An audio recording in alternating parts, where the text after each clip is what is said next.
Hello everybody, it's time for the next Q&A video because I haven't done one in a while. As I've said before, I've been letting the questions build up because sometimes I get loads of questions in a short frequency of time. Others it takes a bit longer to build up, so I've got quite a decent amount of questions again.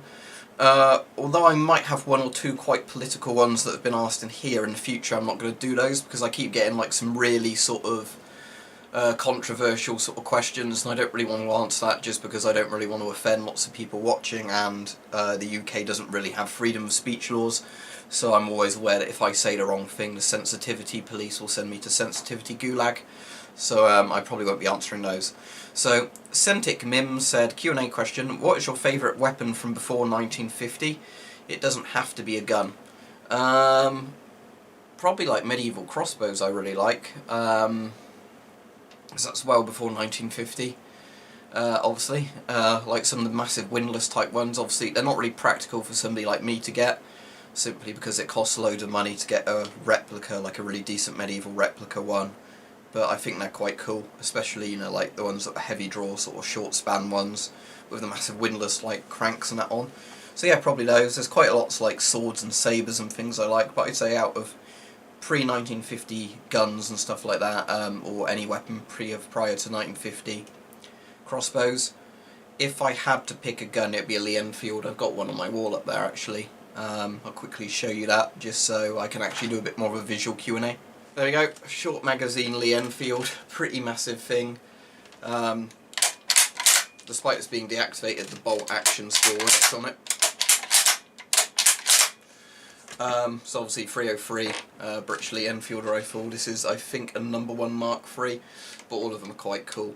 Obviously this is deactivated, but yeah, really nice sort of rifle. Shame I can't have a shooting one, but oh well. But yeah, if it was a pre-1950s firearm, probably the SMLE rifle. Right, Magic Goat says, what's your favourite Stalker game? That'd be Call of Pripyat, because I think it's the most refined out of them. Shadow of Chernobyl's obviously the one loads of people really like, but the issue is Shadow of Chernobyl's still quite buggy. Call of Pripyat's the only one that you can really play, I think, in a sort of playable state from the get-go. If we're talking about Stalker mods, probably Call of Chernobyl, just because it's the one that makes the entire thing into a big open world. Clear Sky, I kind of like bits of Clear Sky, but again, it's the one that probably is the least favourite of all the people in the Stalker series, just because there's quite a few things it didn't really get right, and I think it tried to make it too much into a shooter. Whereas Stalker works best where it's sort of part way between almost a shooter with RPG elements, sort of a bit of survival horror, a bit of exploration. When you end up going too much down a sort of shooter route, it just feels a bit, you know, naff maybe. Mr. Kalashny Vodka says, what do you think about Blueberry naval camo patterns? Well, I don't think they're very good as actual camo patterns, but I do quite like them, because I think a lot of them are the sort of semi-futuristic sort of sci-fi look to them, because I think in Escape from New York, Snake Plissken, where Kurt Russell plays him, as the like blue naval camo sort of stuff on. But I do like, as you know, these sort of silly over-the-top camo patterns. At some point when I need some more trousers, I might get the like orange and white variant of these, and also the yellow and white, but I wouldn't mind getting that sort of blue naval one as well.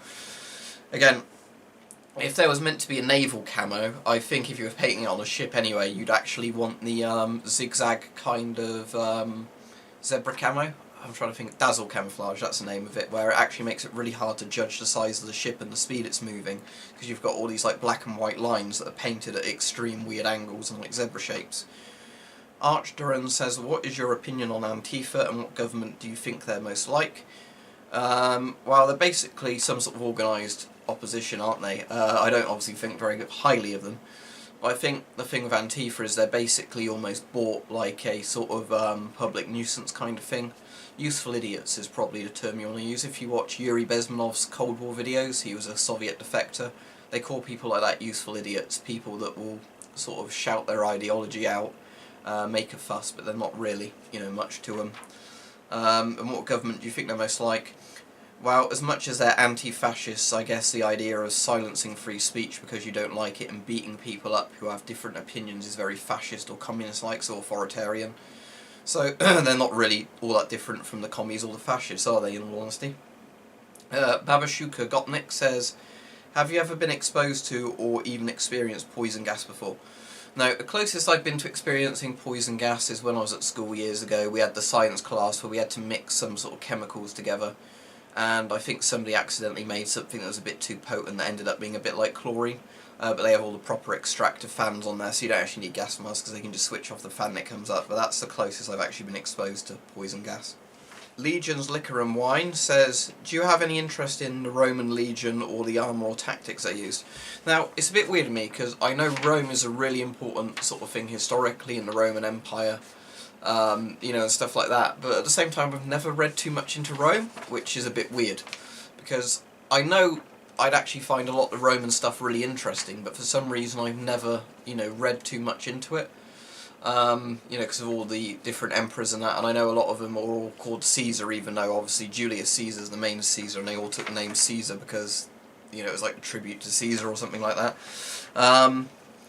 But no, I've not actually really done as much reading into Rome as I should have done. I watched like Rome when that was the BBC thing, and I quite like that, but I don't think that was all that accurate to the real Rome.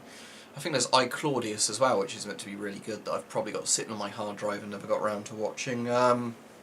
But no, I really should personally read more into Rome because, like I said, I really like the medieval period, but the Roman period before it's actually better technology, and, you know, like Rome obviously had the really good infantry tactics and things, but I've not actually read too much into it, to be honest with you, so I'm not going to bluff and say, oh yeah, Rome's my favourite period of history and all this, because no, I'm a bit too ignorant of Rome, probably. Weirdo Unknown says, if you were to design a gas mask, what would it look like? Describe or draw it if possible. Okay, so if I was going to design a gas mask, bear in mind that I have no experience in designing gas masks at all. I did do a video where I made a really crappy gas mask out of a plastic bag to demonstrate that you could improvise a gas mask fairly easily if you've got a filter available. But if I was to design one, what I think would be a good sort of niche bit in the market, and maybe there are companies that have made them like this, is to essentially have a mask that's like a polycarbonate panel, like a riot shield's made out of. But they're not too heavy polycarbonate even when it's strong. So the mask would be like a polycarbonate face shield that would have a voice diaphragm in it, filter intake, rubber for bits to make it comfortable to sit against your face, and for the straps and everything, but the main bit would be polycarbonate, because I think having a gas mask that's strong enough to resist stuff like air rifle pellets, ball bearings being fired at it would be really good as like a riot cop gas mask or something like that, but so no experience designing them. He also says, have you ever thought about working for Avon, for example, and be one of the creators of a new high-standard gas mask? I'm sure you need lots of actual qualifications to design a gas mask. I doubt they'd hire somebody who says, oh, I collect gas masks as a hobby, you know, let me make a gas mask for you. He also says, what are your thoughts on Trump and his behaviour as president in public? I've already said about Trump before in these videos. You know, like I said, I'd have definitely voted for him over Hillary. It's whether or not he can actually pass laws he wants to pass and stuff like that as president that will mean is he effective president or not. I think it's quite funny when he rants on Twitter and everybody says, oh, a president can't do that. Well, why can't he do that? He's doing it. You know, I find it quite funny, to be honest. Not a question, but I guess it works. Pick 3 at most 6 survival items for a rather basic survival situation that you wouldn't want to go about.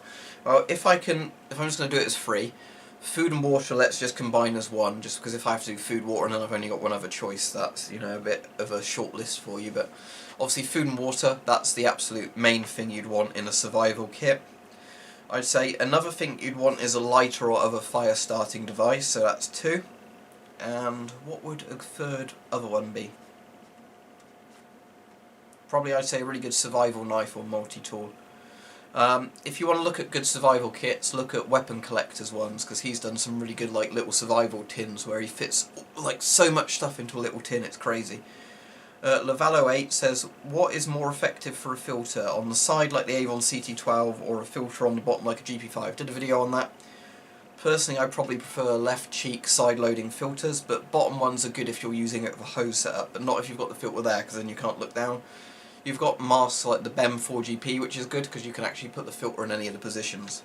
Garrett the Wastelander says, hey, are you a fan of the post-apocalyptic genre? I forgot it eventually. If so, what are your favourite movies, books and games? Well, I'm sure you know I am a fan of the post-apocalyptic stuff if you watched enough of my videos, but Favourite movies, Mad Max 2. Mad Max 1 and Mad Max 2 are great. The recent Mad Max was good, I didn't like Mad Max 3. A Boy and His Dog's also interested if you haven't seen that. That's not as famous, it's a book and a film, but that's where a lot of this stuff was based off of, the post-apocalypse stuff. For games, books, I don't think I've read too many post-apocalyptic books, to be honest. Games, the original Fallout games, because I don't like the Bethesda ones. New Vegas is good, but Bethesda didn't make that. Stalker, although it's more like a localised post-apocalypse rather than the big post-apocalypse thing. But yeah, stuff like those. They're the sort of good post-apocalypse ones. Harvey said, what are you asking for Christmas? Or asking for Christmas? Mostly money, to be honest, because when I have other gifts for Christmas I never normally use them too much, and I think it's always a bit sad that I've asked people for something and then I don't get around to using it as much as I want to. With money I can buy gas masks with it or whatever, buy other military stuff with it, invest the money. I can do sensible things with it when I've got money, and it gives me longer to think and really make a good choice. But if somebody said to me short notice, what do you want, and I didn't say money, I'd normally pick stuff that's not very useful for me and then never gets used and gathers dust. I think a lot of people, relatives, normally get me boxes of chocolates as well, and often those kits with like aftershaves in and deodorants. Getting the deodorants in there is actually really handy because it means you don't have to buy deodorants for ages. You can just stockpile all the Christmas gift deodorants to last you throughout the year, when people end up getting you loads of those as Christmas gifts, which is quite handy. I will add though, one thing I am thinking about getting for Christmas, which would be quite good, like with the Christmas money, is a HEPA air filter. I'm sure you know, once you plug it into an air supply and it works like a P3 particulate filter, high efficiency particulate, something they stand for HEPA filters. So it pulls air through and then all the dust and crap in the air in your room gets stuck in that filter, and then you can either replace the filters or hoover them off. But just because I have asthma and other things and allergies that get set off by dust and other crap like that, and I'm getting a bit, you know, like snotty nosed at the moment, I think having one of those would be really good, just now and again, to plug in like the rooms in the house and purge them of all the dust and other crap in the air. So yeah, that'd be a good Christmas gift, I think, for me. Joshua Seeley says, if you could choose one post-apocalyptic scenario to live in and you had to choose one, what event would you choose and why? Right. I definitely wouldn't want to do nuclear winter, because that's probably the most bleak and grim if you've ever seen anything like Fred's, where you're probably just going to die of some horrible cancer or something anyway during that, and there's like not much heat, there's not much food. Zombie apocalypse I reckon would be alright, because you've got so much training from watching the films and reading books and everything, and I've got all the gear that I might do well in that. But yeah, I reckon zombie apocalypse, because the thing I like about all the apocalyptic things is you've got kind of the sort of weird power fantasies, haven't you, from those, where you can get any car you want, because everybody's dead, do whatever you want, live in a mansion, live in some sort of army base. Although I think if it was a zombie apocalypse, the safest thing to do would be get a decent sized boat, load it up with water and food, and take that out to sea somewhere and just anchor it out to sea, and you'd probably be totally safe there. And you've got like living quarters on there and everything else. So I think, yeah, taking a boat to sea out in a zombie apocalypse is probably the safest thing. Russian Red Medic OU, or AU, however it's done. I think he's used different names, and I'm pretty sure this is the right person because there's somebody with the same avatar as him as on Patreon. But I don't know if people who support me on Patreon have their real names on Patreon would like their names read out here. So that's why I've read him out as that. Apologies if that wasn't you said that. He sort of asked me, why don't I like drinking tubes on gas masks? And the reason for that is, if a drinking tube is done well on a gas mask, it's really good. The issue is, lots of the gas masks I have with drinking tubes aren't really implemented very well, and I think they're a weak point on the mask. And because I live in the UK, which like maybe gets to 30 degrees hot in the summer if it's really warm, and I'm a civilian, I don't really see much use in a drinking tube on a gas mask, so I'd rather not have it and have a lighter mask. Or if I do have a drinking tube on a mask, I'd like it to be a really good secure one. What I might eventually get for my S10 is try and buy the proper bottle and the bottle cap for it in all the drinking canteens, so I can actually demonstrate a drinking tube. I did have the GP7 drinking kit somewhere, which not GP7, the PMK drinking set somewhere, that I think also worked with the Czech M10M, but I have no idea where I put that bottle, so I can't demonstrate of those at the moment. But if a drinking tube's done well on a gas mask, it's a really good thing. It's just a lot of gas masks that have drinking tubes, at least the older ones, they were poorly thought out and they're kind of weak points to the mask. And because I don't have much use for it, I'd rather have a stronger, lighter mask than one that's got something that I wouldn't really use a feature on but might compromise the mask. Okay, people have asked what are the stories about me being threatened, because I've said on some of these before I've been threatened before. Most of them used to be when I'd work in the city. You'd get very dodgy junkies and stuff like that who would come up to you to beg for money when you're standing waiting for a bus. And obviously if you didn't get given money, some of them would get quite violent. They'd either throw a punch at you, threaten to kill you, maybe try and pull a little knife out on you. That's why obviously I used to wear the Kevlar vest on my old EDC videos, and people said, oh, that seems a bit overkill wearing a Kevlar vest. After a couple of times of being threatened and seeing people getting mugged or punched, you know, stuff like that, wearing a Kevlar vest actually seems like a good idea to keep one under your coat, to be honest, because it was the stab reinforced Kevlar. I think, you know, you don't really know what's going to happen, so 40 quid for something that might save your life and fits under a coat seems like quite a good deal to me, to be honest. Yeah, I've got a couple of other stories, but I don't really want to share those, but those are the ones I'd say is most common, is where you just have like the drug addicts and the junkies, you know, all those sort of things, who would come up to you and threaten you for money if you were stood around waiting for a bus and there wasn't many people around. Because one of the reasons I complain about the police a lot personally is where I am, you will very rarely see the police in the cities where they'd actually be useful, you know, where, let's say, you'll get threatened for money and stuff like that. But you will often see the police stood by the side of the road trying to find motorists to raise more money for themselves. So that's why I'm not a fan of the police really in my area, because more often than not I see them more as like trying to con money out of you than actually... Not that I'm saying you should be speeding or anything like that, and I've never got a speeding ticket or anything like that, but I'm just saying, out of priorities, I'd rather have the police keeping people safe in the city, where there's like really dodgy, you know, people going around committing petty crimes or threatening people, than actually stood by the side of the road trying to raise revenue. When there's like a 70-mile-an-hour bit, then it suddenly goes to a 50, and then they're stood there at the 50 bit like, oh, can we catch somebody who hasn't slowed down yet for the 50 zone? So yeah, that's why I'm not a massive fan of the police, and that's why I've been threatened and I wore a Kevlar vest and everything else. YouTube channels I like. The main one I'll give a shout out to is Weapon Collector, because I've watched his videos for years. Before I even had my channel I liked his videos. And his stuff's really good, like where he makes his own stuff, because I'm crap at making stuff, and like, yeah, prior to me having my channel, that's where I didn't know you could get all this stuff, but you know, I've found out from watching his stuff, like, you know, crossbows are legal, lots of knives are legal, and I find his videos pretty fascinating. I support him on Patreon as well, because I think, because he can't run ads on his channel and stuff like that, he really does deserve the money for the videos he makes.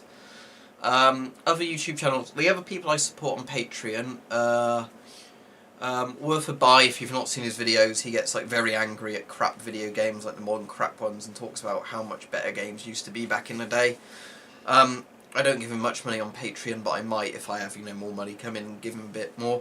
And I also support Ramsey Paul on Patreon, who is like a political satire kind of guy who does quite good videos where he talks about things that have been in the news or politics. I don't watch news anymore, but you know, I like watching it through the filter of somebody picking apart news stories and stuff like that. Other YouTube people I like is like Jack Striker, Weapon Survival 94, Shed Ninja's got some good stuff as well. If you click on my channel, on the right there's channels like I've recommended that shuffle automatically. Those channels are quite good. I don't know if all the people still update on them, but yeah, they're the channels I like. And the other people have asked quite a lot is, why don't I have an intro? The reason I don't have an intro is, personally, I don't like when I watch other people's channels and they have long intros, because I just skip through them to when the video starts. Weapon Collector's intro is actually quite good, where it's just like lots of different videos of his all around the screen, because it's not on for too long, it doesn't make obnoxious noises, and it's only on for a few seconds and the video starts. So if I was going to do an intro, I'd do something like that. But personally, I like jumping straight into the video. Obviously, lots of channels do have very professional looking intros, but I don't personally do them, to be honest. If I do an intro, it's where I've filmed a little bit from the video and I have it like a teaser that appears right at the start of the video. Some people like those, but I don't have a proper intro because I really don't see the point in them myself. I don't like watching themselves, so I wouldn't like to make other people watch an intro on my channel.